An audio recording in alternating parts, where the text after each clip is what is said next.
బీఆర్ఎస్కి అసెంబ్లీ చివరి రోజు పార్టీ బలాబలాలను స్పీకర్ ప్రకటించారు. బీఆర్ఎస్కు 38 మంది ఎమ్మెల్యేలు ఉన్నారని చెబితే ఆ రోజు బీఆర్ఎస్ ఎలాంటి అభ్యంతరం చెప్పలేదు. మా సంఖ్య 38 కాదు 28 మాత్రమే అని వాళ్ళు అనలేదు. వాళ్ళు అనకపోవడం పక్కన పెడితే కాంగ్రెస్ పార్టీలో చేరినటువంటి 10 మంది ఎమ్మెల్యేల్లో ఒక దానం నాగేందరు కాంగ్రెస్ పార్టీ గుర్తు మీద కాంగ్రెస్ ఎంపీగా పోటీ చేస్తే మీ పార్టీలో చేరినటువంటి కాంగ్రెస్ పార్టీలో ఉండి ఎంపీ అభ్యర్థిని టీఆర్ఎస్ ఎమ్మెల్యేగా గుర్తిస్తే మీరెందుకు అభ్యంతరం చెప్పలేదు? ఈ విషయం పైన మీరు కదా సమాధానం చెప్పాలి. అంటే కాంగ్రెస్ పార్టీ పరువు పూర్తిగా మీరే బజార్న వేసినట్ట. ఒక టీఆర్ఎస్ పార్టీ ఎమ్మెల్యేను కాంగ్రెస్ పార్టీ ఎంపీగా పోటీ చేయించి అసెంబ్లీ చివరి రోజున అదే దానం నాగేందరు టీఆర్ఎస్ పార్టీ ఎమ్మెల్యే అనేటువంటి మాట అసెంబ్లీ సాక్షిగా స్పీకర్ ప్రకటిస్తే ఇక్కడ ప్రజలు ఏమర్థం చేసుకోవాలి, కాంగ్రెస్ పార్టీ ఏమర్థం చేసుకోవాలి? మీకెవరూ దిక్కులేక టీఆర్ఎస్ పార్టీకి సంబంధించినటువంటి ఒక ఎమ్మెల్యేను కాంగ్రెస్ పార్టీ ఎంపీ అభ్యర్థిగా పోటీ చేయించి రాజీనామా చేయకుండా, అంటే మీకెవరూ దిక్కులేక మీ పార్టీలో ఎవరు లేక ఒక టీఆర్ఎస్కు సంబంధించినటువంటి ఎమ్మెల్యేను తీసుకొచ్చి రాజీనామా చేయించకుండా మీ పార్టీలో ఎంపీగా పోటీ చేయించి ఆ వెంటనే జరిగినటువంటి అసెంబ్లీ సమావేశంలో ఆయన టీఆర్ఎస్ ఎమ్మెల్యే అనేటువంటి గుర్తిస్తే ఇవాళ కాంగ్రెస్ పార్టీ సిగ్గుపడాలా, టీఆర్ఎస్ పార్టీ సిగ్గుపడాలా? ఎవరు బాధపడాలి? ఏ పార్టీ కార్యకర్తలు బాధపడాలి? దయచేసి ప్రజలు ఆలోచించాలి ఈ విషయంలో. దానం నాగేందరు బీఆర్ఎస్ ఎమ్మెల్యే అయితే కాంగ్రెస్ పార్టీ బీఫామ్ తీసుకుంటే రేపొద్దున దానం నాగేందరు ఖచ్చితంగా హైకోర్టు నిబంధన ప్రకారము సరే ఈయన కడియం శ్రీయరో లేకపోతే తెల్లం వెంకట్రావును పక్కన పెడితే దానం నాగేందర్ను రోడ్డు మీద పడేస్తున్నదా కాంగ్రెస్ పార్టీ? మరి ఎందుకు మీరు ఎంపీ టికెట్ ఇచ్చినట్టు? ఇది కాంట్రడిక్షన్. మీ పార్టీలో ముఖ్యమంత్రి గారే చేసినటువంటి మాట ఇది. స్వయంగా రేవంత్ రెడ్డి గారు మాట్లాడినటువంటి మాట. మా సంఖ్య 38 కాదు 28 మంది అని వాళ్ళు అనలేదు. అలాంటప్పుడు అనర్హత అనేటువంటి అంశమే ఇక్కడ తలెత్తదు. ఎందుకు తలెత్తదు? ఏకంగా పార్టీ మారి ఇంకొక పార్టీ గుర్తు మీద ఎంపీగా పోటీ చేసిన తర్వాత దానం నాగేందర్ అనేటువంటి వ్యక్తి ఇవాళ రోడ్డు మీద పడ్డటం లేదా? ఆయన జీవితాన్ని ఆగం చేస్తున్నట్ట లేదా కాంగ్రెస్ పార్టీ? ఆయన బీఆర్ఎస్ ఎమ్మెల్యే అయితే కాంగ్రెస్ పార్టీ బీఫామ్ ఎందుకు తీసుకున్నాడు?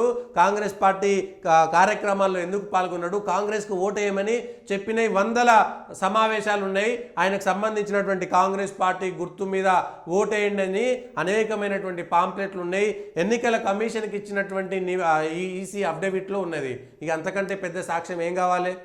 అంటే కాంగ్రెస్ పార్టీ తన గోతిని తానే తవ్వుకున్నట్ట. ఈ విషయంలో ఏది పడితే అది మాట్లాడడం వల్ల నష్టం ఎవరికి జరుగుతుంది అనేటువంటిది ఒక్కసారి అర్థం చేసుకోండి.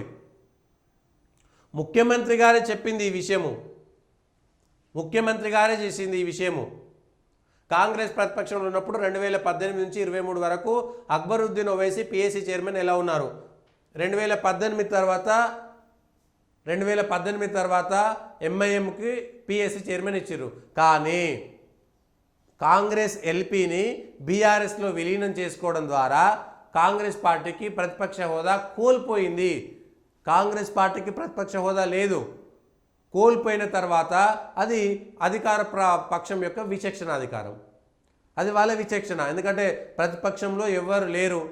12 మంది మీరు వెళ్ళిపోయిన తర్వాత 8 మందో 9 మందో మీకు ఉన్నది, వాళ్ళకి 7 మంది ఉన్నారు. కాబట్టి వాళ్ళు బీఎస్సీ వాళ్ళకి ఇచ్చుకున్నారు.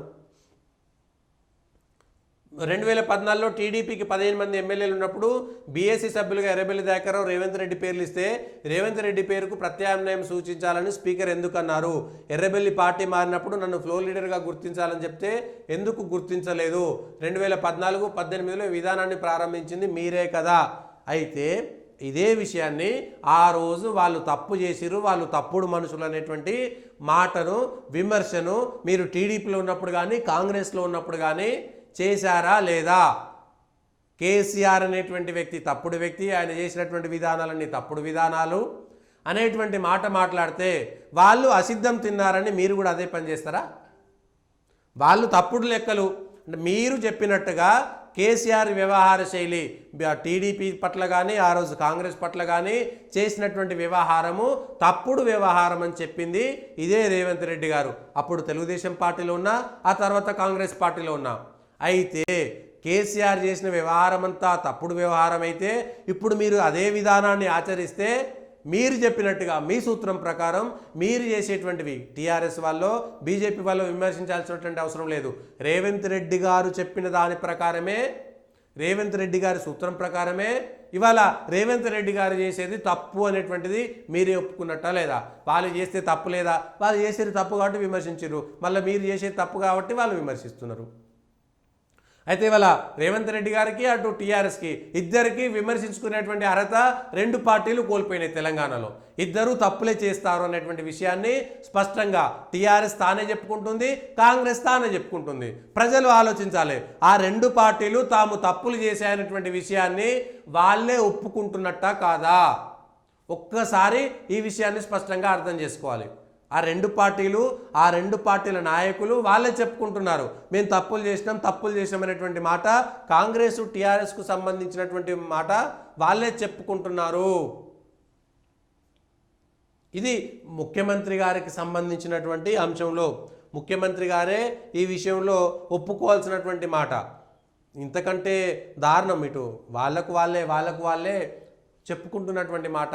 ఆ రెండు పార్టీల విషయం ఏదో కడుపు తీసుకుంటే కాళ్ళ మీద పడుతుంది, తవ్వితే పెంకాసులు వెళ్తాయి అని వాళ్ళ పూర్వ చరిత్ర, వాళ్ళు చేసిన తప్పులను వాళ్ళే తవ్వుకొని రెండు పార్టీలు తప్పులే చేసినాయి. రెండు కూడా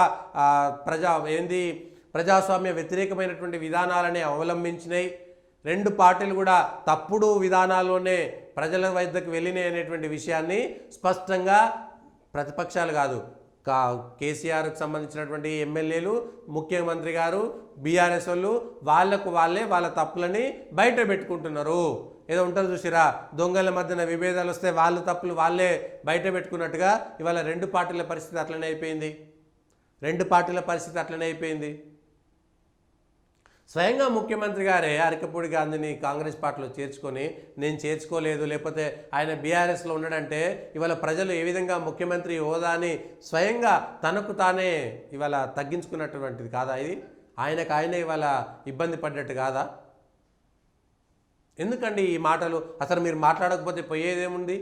మీరు సమాధానం చెప్పాలా, మీరు చిట్చాట్ చేయాలనేటువంటి విషయమైనా ఖచ్చితంగా ఉందా? మీరు మాట్లాడడం వల్ల ఇదే విషయం ఇంకోరో కాంగ్రెస్లో చిన్న స్థాయి నాయకులతో మాట్లాడించాల్సింది. టెక్నికల్గా ఆయన టీఆర్ఎస్లో ఉన్నాడని మీరు మాట్లాడవద్దు, ఎందుకంటే మీరే స్వయంగా ముఖ్యమంత్రి గారు కండువా కప్పిరు, వీడియోలు ఉన్నాయి, ఫోటోలు ఉన్నాయి, ప్రతి చోట మొత్తం ఉంది, రికార్డెడ్. అది మీరు తొలగించలేరు. ఒకప్పట్లాగా ఒక్కసారి 2 సార్లు తొలగించేటిది కాదు. ఇది కేసీఆర్ కనుక సెప్టెంబర్ 17 విషయంలో ఆ ఉద్యమం సమయంలో చాలా విషయాలు యూట్యూబ్కి రాసి అవన్నీ వీడియోలు డిలీట్ చేయించినట్టుగా ఇప్పుడు డిలీట్ చేయించలేరు. కొన్ని వందల చోట్ల అది స్టోర్ అయిపోయి ఉన్నది. సో అరకపూడి గాంధీ కాంగ్రెస్లో చేరిండు, దానం నాగేందర్ కాంగ్రెస్లో చేరిండు. దానం నాగేందర్ కాంగ్రెస్ పార్టీ తరపున ఎంపీగా పోటీ చేస్తున్నానని ఆయన ఎన్నికలకు అఫిడవిట్ ఇచ్చిండు కదా. ఇంకా అంతకంటే వేరే ఏముంటుంది? స్పీకర్ గారిని వాళ్ళ తప్పులో నెట్టేస్తున్నట్ట. స్పీకర్ గారు కనీసం విచారణ చేయలేదు.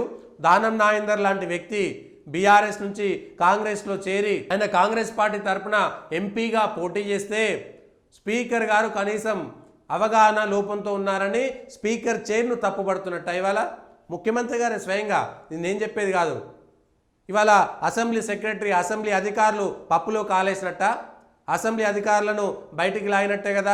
సో అసెంబ్లీ అధికారులకు తెలియదు. ఎన్నికల కమిషన్కి ఇచ్చినటువంటి అఫిడవిట్లో దానం నాగేందర్ ఎంపీగా కాంగ్రెస్ పార్టీ తరపున పోటీ చేసినట్టుగా తెలిసినాక స్పీకర్ వెంటనే చర్య తీసుకోలేదంటే ఇవాళ హైకోర్టు ఇచ్చినటువంటి తీర్పుకి మీ అంతలో మీరే చెప్తున్నట్టు కదా లెక్క, కాంగ్రెస్ పార్టీ వాళ్ళే చెప్తున్నట్టు కదా లెక్క.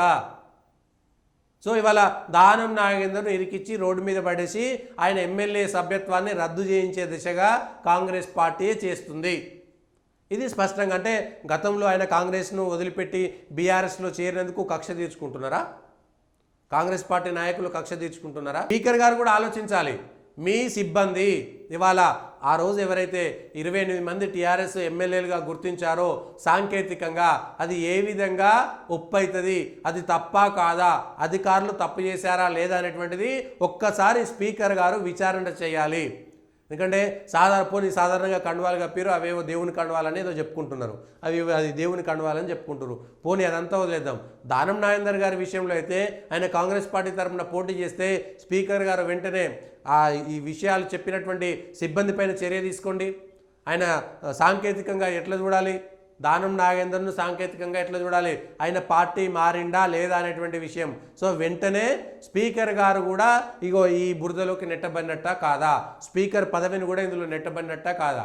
సో ఇప్పుడు స్పీకర్ ముందున్న తక్షణ కర్తవ్యం వెంటనే ఆయన పైన చర్యలు తీసుకోకపోతే ఇబ్బంది పడుతుందని. కాంగ్రెస్ పార్టీ అవగాహన రాహిత్యమా ఇంకొకట, వెంటనే వాళ్ళ చేత పోటీ చేయించడం అనేటువంటిది తప్ప కాదా. ఆయన బీఆర్ఎస్లో ఉన్నాడని చెప్తే పోయి ఇవాళ బీఆర్ఎస్ నాయకులు ఆయన మాకు సంబంధం లేదు, ఆయన కాంగ్రెస్ పార్టీలో చేరిండు, ఆయన కండువా మాకు లేదనేటువంటి మాట చెప్పిండు అనుకోండి, అన్నీ కంటి ముందు సాక్ష్యాలు కనబడుతున్నాయి కదా, అంతకంటే దారుణం ఇంకేముంటుంది.